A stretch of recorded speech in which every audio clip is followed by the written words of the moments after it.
واقاويل كتير بتتبعتر شمال ويمين في اخر كام يوم عن ان وجود نية من مجلس ادارة النادي الاهلي برحيل مين؟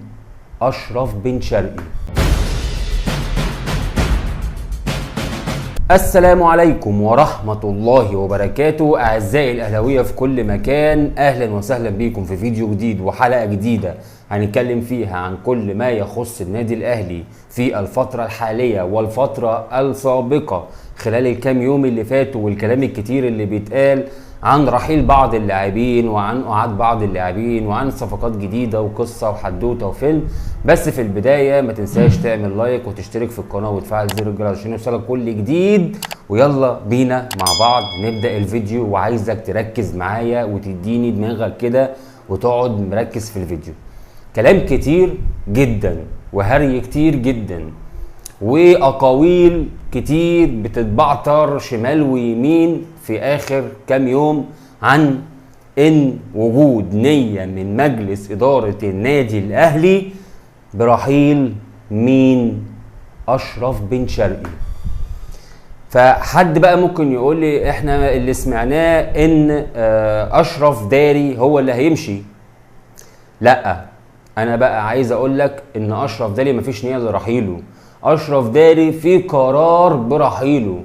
اشرف داري اعتبره مش موجود في النادي الاهلي. اشرف داري اعتبره مش موجود في النادي الاهلي. اذا اشرف داري ما تحطوش في حساباتك دلوقتي كلاعب في النادي الاهلي، لانه بنسبه كبيره جدا هو خارج النادي الاهلي، سواء في الانتقالات اللي جايه او في الانتقالات اللي بعدها، ده بالكتير قوي.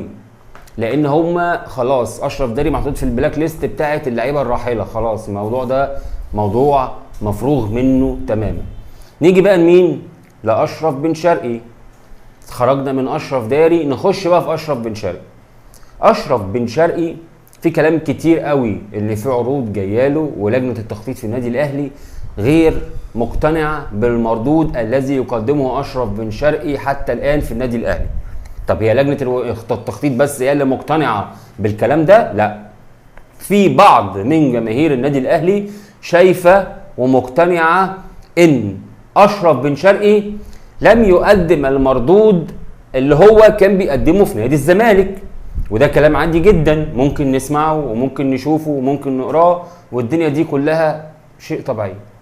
القرار بقى اللي طلع من مسؤولين النادي الاهلي، مفيش تفريط نهائي في اشرف بن شرقي، مفيش نيه خالص للتفريط في اشرف بن شرقي، بل بالعكس هم شايفينه احد اللعيبه المهمه داخل النادي الاهلي.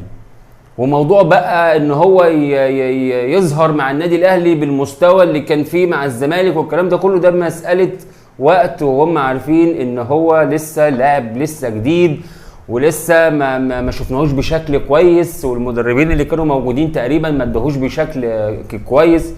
ومستوى اشرف بن شرقي يعني اللي احنا عارفينه لسه ما شفناهوش، لكن اشرف بن شرقي لعيب تقيل واحد الاعمده في النادي الاهلي، اللي هو ما فيش نيه اصلا للتفريط في اشرف بن شرقي.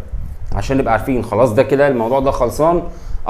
اشرف داري خلاص بره الاهلي بنسبه كبيره. اشرف بن شرقي ما فيش نيه لرحيله ابدا، وما تسمعش بقى اي كلام عن رحيل اشرف بن شرقي، لان ما فيش الكلام ده ومش هيرحل عن النادي الاهلي في الوقت ده خالص.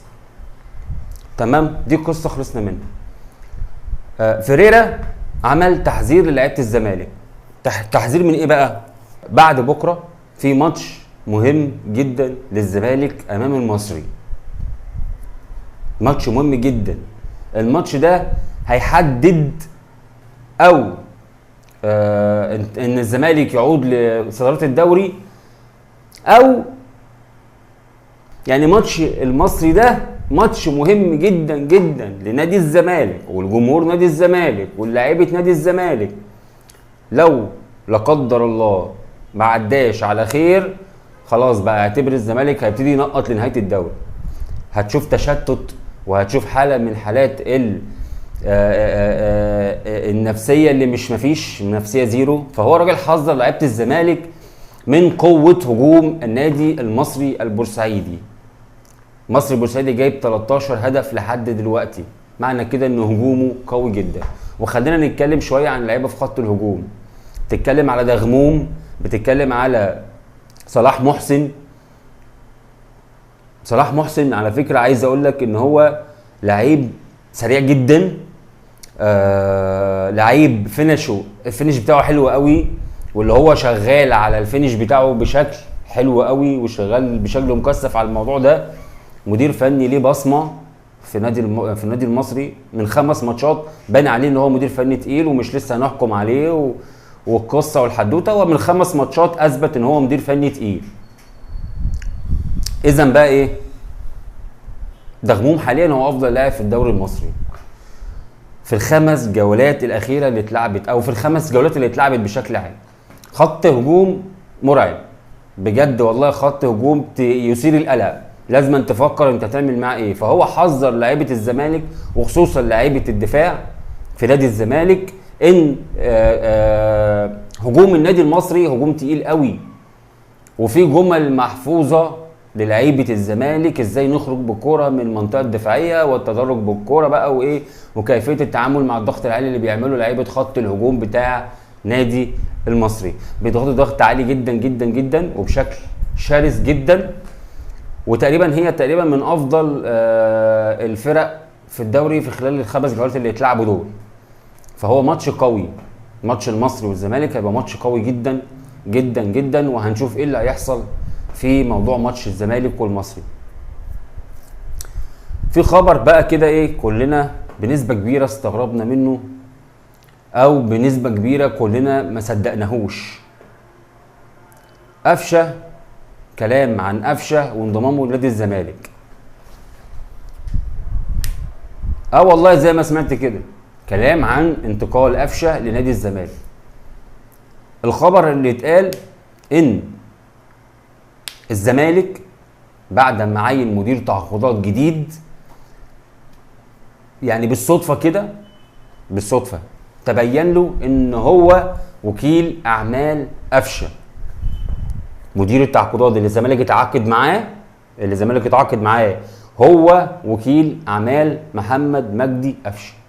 بعض الناس اللي شغالين في المجال الاعلامي الرياضي قال لك ايه، بس اشرف كده هيروح نادي الزمالك خلاص بقى، عشان خاطر مدير التعاقدات بتاع الزمالك وكيل قفشه، يبقى خلاص كده قفشه في الزمالك. ده خلاص دي تعاقدات، دي اعتقادات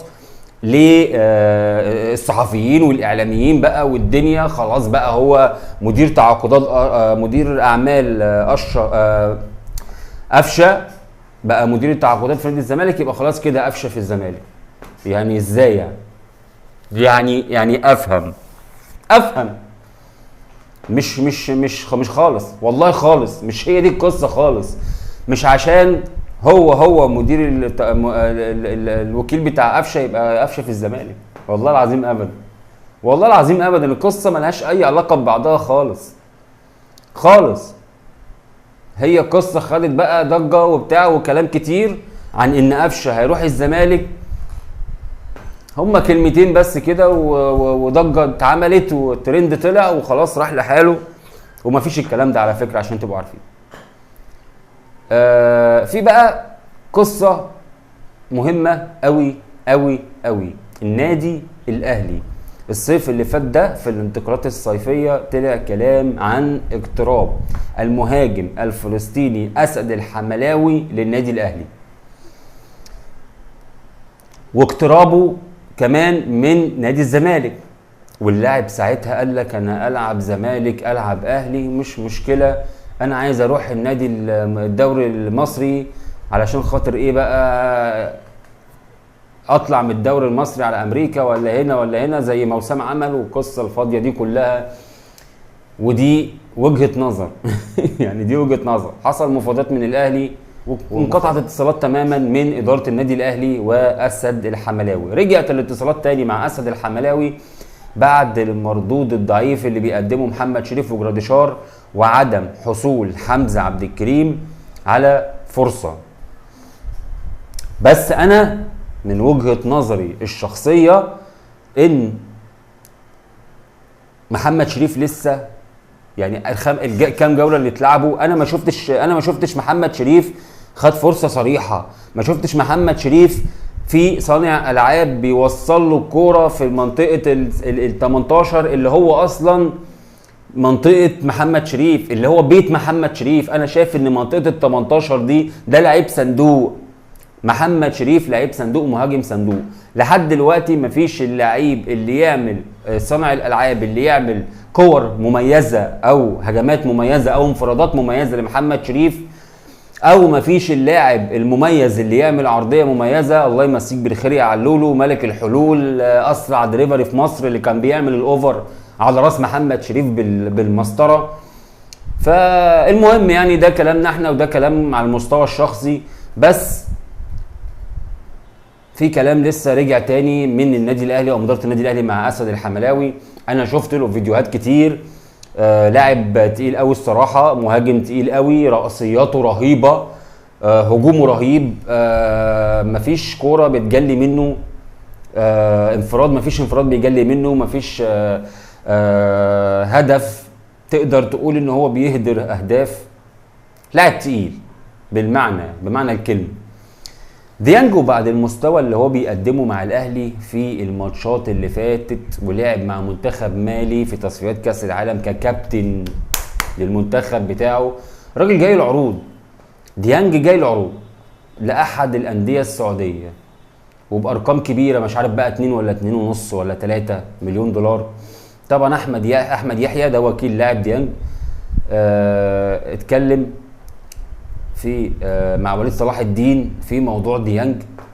كابتن وليد صلاح الدين قال له ايه طلباتك انت وديانج عشان انا لسه جاي وما فقتش بالاخر.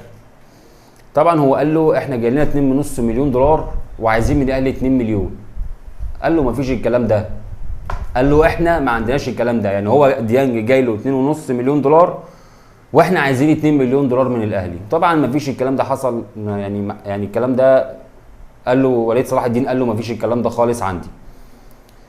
فكابتن محمود الخطيب قال له ما فيش، هو اخره هيبقى في الفئه الاولى مع اللعيبه اللي في الفئه بتاعه الفئه الاولى والموضوع خلصان، ما فيش قرش هيزيد يمين ولا شمال وبتاع والقصه دي كلها. هل بقى موضوع ديانج ده هيقعد في الاهلي ولا هيطلع السعوديه ولا الدنيا هتمشي ازاي؟ بس انا شايف ان ديانج مهما كان لاعب محترف وهيقرر الرحيل لو الاهلي ما خدش خطوه بشكل ايجابي، وعلى الاقل حتى يعوضوه اعلانيا عن المبلغ المالي اللي جاي له في السعوديه. فهو لازما الاهلي يعوض ديانج ماليا بقى عن طريق اعلانات، عن طريق حملات، ايا كان ايه الطريقه اللي الاهلي هيعدل بيها عقد ديانج، غير ان هو يحطه في الفئه الاولى. فديانج هيسيبك ويرحل للدوري السعودي عشان ده في الاول وفي الاخر لعيب محترف. اعزائي الاهلاويه في كل مكان، لو عجبك الفيديو ما تنساش تعمل لايك وتشترك في القناه وتفعل زر الجرس عشان يوصلك كل جديد. وشكرا ليكم والسلام عليكم.